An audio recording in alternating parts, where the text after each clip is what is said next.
Ashama akkam jirtu hordoftoota chaanalii YouTube Abdul App barnoota haalaan barbaachisaa ta'eef gaaffii namoota baay'ee kan ta'e akkaataa YouTubein linkii akkasii kana linkii audio fidee YouTube keenya video nuti maxxanfanne jala itti kaa'u haala kamiin linkiin kun as dhufuu danda'a yookaan immoo haala kamiin linkii kana as kaa'uu dandeenya. Kara lamaan danda'ama, tokko YouTube dhumatu fidee isiniif kaa'aa jechuudha. Isa tokko garuu isinumatu kaayyata linkii video miti wanni kun linkii audio yookaan immoo linkii sagaleeti kan nama biraati kan inni fidee achi kaa'u jechuudha. YouTubein haala kamiin fidee achi kaa'e isa jedhu bal'inaan waliin ilaalla. Fakkeenyaaf videoon kun video kiyyaa, videoon kun as jira. Description isaa jala yoo seentan asuma mata duree isaati kun taayitilii isaati. Yeroo taayitilii isaa irra tuutan haala amma isinitti agarsiisu kanan dhufee bahaa jechuudha. Videochi gubbaan jira, barreeffamni taayitilii ni jira. Taayitilii dhuma kana irra tuqattu jechuudha bakka description video nama daawwata. Yeroo description irra tuutan egaa description jalatti yoo waan adda addaa barreeffatee jiraate taayitiliin gubbaarra jira. Description irratti hashtag dha waan adda addaati wanni inni barreeffates bal'ina waa'ee video barreeffates as jira. More ilaaluudha, more tuquudhaan ilaaltu jechuudha. Gara gajjallaatti garuu YouTubein ofii isaatii fidee haala kanaan linkii kana as kaa'a. Haala kamiin fidee as kaa'a YouTubein namoonni baay'een gaaffii keessaan na gaafatu haala kamiin wanni akkasii dhufee baha ka jedhu jechuudha.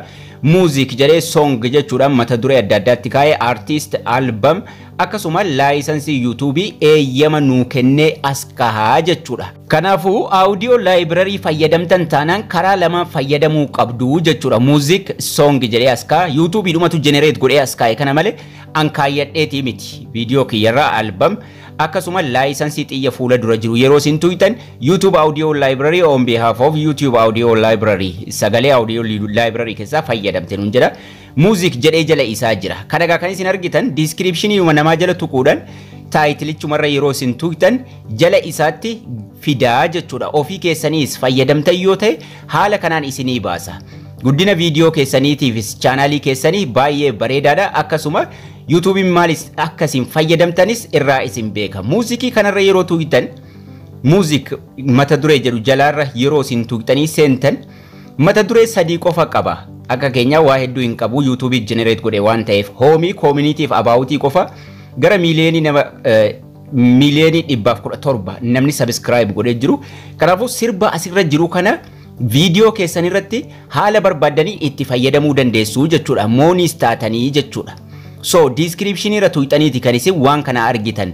Haala akka YouTubein fidee waan kana bakka kana isinii kaahuuf haala isin ittiin fayyadamuu qabdan lamatu jira jechuudha. Tokko dirqama linkii kaahuu qabdu. Kaan garuu YouTube dhumatu generate godhee kaahaa jechuudha. Playlist kiyya jala seentanii barnoota video editing jala akkaataa audio library itti buufatan kanaan dura barsiiseen ture. Amma garuu akkaataa itti buufatanii miti kan nuti waliin ilaaluu deemnu. Audio library copyright irraa bilisa ta'e sagalee kiraasikaalii adda addaa sirba adda addaa kan kiraasikaalii barbaadanii diizaayinii barbaadanii haala barbaadaniitti buufattanii kan isin itti fayyadamuu dandeessan jechuudha. So haala lamaan itti fayyadamuu qabna garuu yeroo itti fayyadamnu jechuudha. Tokko kan YouTubein ofumaa generate godhee fidee kaahu kaan garuu linkii kaahuu qabna. Linkii sana eessaa finnee keenya copy goonee miti kan nuti keenyu. YouTube Studio Google Chrome irra waliin haa deemnu. YouTube Studio Google Chrome irra deemne desktop site gochuudhaan profile keenya irra tuqnee gara YouTube Studio waliin deemna. YouTube Studio ga desktop site gootanii irra seenu video adda addaa irratti yeroo baay'eedha irra deddeebi'ee agarsiisaan ture. Kanaafuu namni baay'een isin rakkisanatti hin fakkaatu. Erga asirra seentanii YouTube Studio Google Chrome irra erga seentanii mallattoo adda addaatu harka bitaa kanarra jira. Sana sirra deddeebinee waliin dubbataa turre. Inni takka lammaffaarra jiru mallattoo viidiyooti yookaan immoo gara viidiyoo keenyaa akka deemnu jalqaba viidiyoo irra deemee isinitti agarsiisume. Viidiyoon amma isinitti agarsiisee ka'e kan YouTubein ofumaan generate godhee jala kaa'e jechuudha. Viidiyoo jalqaba irra jiru kana yeroo viidiyoo maxxansitan ka linkii dirqama jala kaa'uu qabdantu jira. Mata duree isaarra tuqnee haaseenu. Mata duree isaarra tuqnee gara description yeroo deemnu jechuudha. Description isaa jala jalqaba taayitilii mata dureen viidiyoo ni jira. Taayitilii itti aanee boo description ni jira. Description kana jala ka linkii kaa'uun dirqama ta'ee jira. Dhimma viidiyoo qofan kaa'ee kana jechuun linkii isa sirbaa sana ofumaa fidee kaahee jechuudha. Waan viidiyoo irratti fayyadameef akkaataan itti fayyadame sanas waliin ilaallaa jechuudha. Inni kun linkii hin qabu. Viidiyoo biraa kan linkii fidee jala kaa'ee takka immoo isinitti agarsiisu. kan dirqama YouTubein na godheennan geessee jala kaahee jechuudha. YouTubein eessatti dirqama nutti godha isa jedhus waliin ilaaluu deemna. Viidiyoo kanarra yeroon tuqu viidiyoo kana jalatti fayyadameen jira. YouTubein dirqama kaa'uu qabda waan naan jedheef kaaheen jira jechuudha. Gubbaa irratti inni kunis taayitiliin ni jira. Descriptionii irratti garuu ka barreeffamee jiru ka jala isaatti barreeffamee jiru kana waan YouTubein kaa'ee jedheefan koopii godhee haala kanaan fidee kaahee. Kan YouTubein kaahee nuun jedhu eessatti isa jedhus waliin ilaalla. Maqaa sirbichaa, linkii sirbichaa akka inni fayyadamuu isaa eeyyamamaa ta'e koopii godhee fidee galcheen jira jechuudha.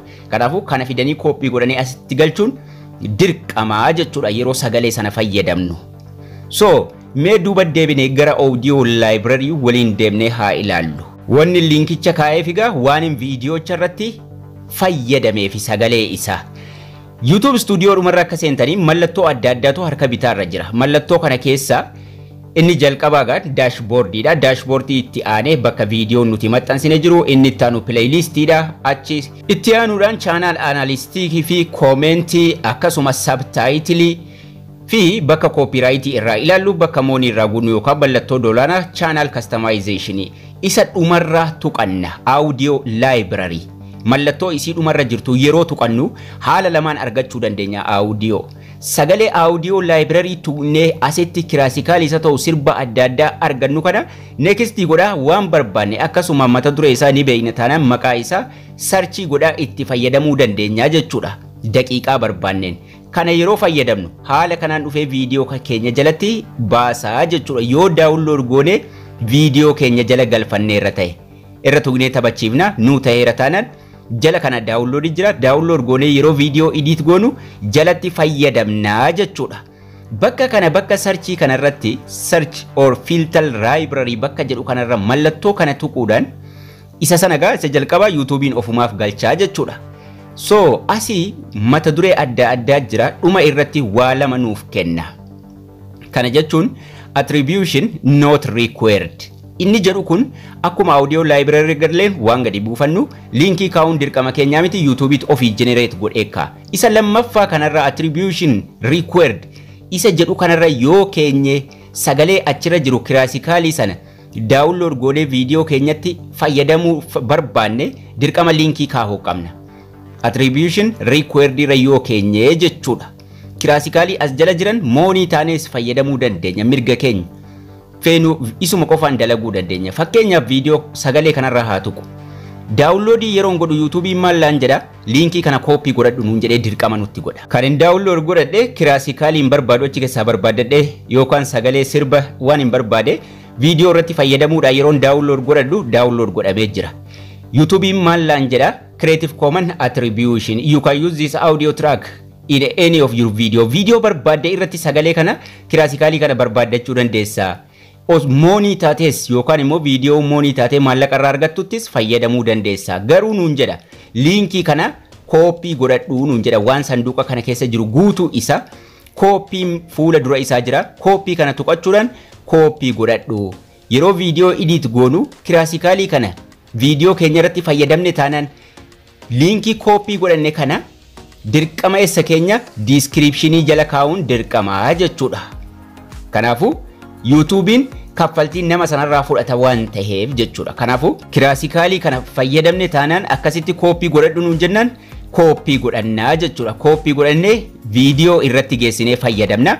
Sanaan booda viidiyoon sun linkii kana qaba taanaan yookaan sagalee kana qaba taanaan descriptionii sana jala linkiin kun jiraachuu qaba jechuudha. Kana jechuun yeroo viidiyoo maxxansinu taayitilii erga barreessinee booda description add description bakka jedhu tuquudha yeroo viidiyoo maxxansinu maal goona classically san viidiyoo kanarratti fayyadamne taanaan add description ka jedhu tuquudhaan yeroo viidiyoo maxxansinu irra qabuudhaan paste godhannaa jechuudha linkii sana yoo sagalee sana viidiyoocha irratti fayyadamne irra ta'e linkii sagalee sana finnee ajjalatti paste goonaa jechuudha linkicha yeroo download goonu YouTubein nuuf kenna kanaafuu koopii godhannee finnee as jala galchina yoo barbaanne gara gajjallaa galchuudhaan gubbaa irratti dhimma viidiyoo keenyas bal'inaan barreeffanna kana jechuun gubbaa irratti dhimma viidiyoo jala irratti immoo linkii YouTubein kaa'inuun jedhe sana geessinee keenyaa jechuudha sanaan booda kan nuti upload goonu viidiyoo nama baay'ee daawwattaniitu yoo ta'e sagaleen sirriitti dhagahama garuu classically adda addaatu viidiyoo jala dhagahama viidiyoo barbaadan jalatti sagalee isaa gadi qabdanii kaa'uu dandeessu jechuudha. Kanaafuu kiraasikaalichi barachee YouTube keessan isinii beeksisa akkasuma beekamtii ittiin argataa deemtu jechuudha. Kiraasikaalii barbaadan akkasuma viidiyoo keessan miidhagsa waan ta'eef playlistii viidiyoo editingii jala audio copyright irraa bilisa ta'e akkaataa itti buufannu kan jedhu kun ni jira.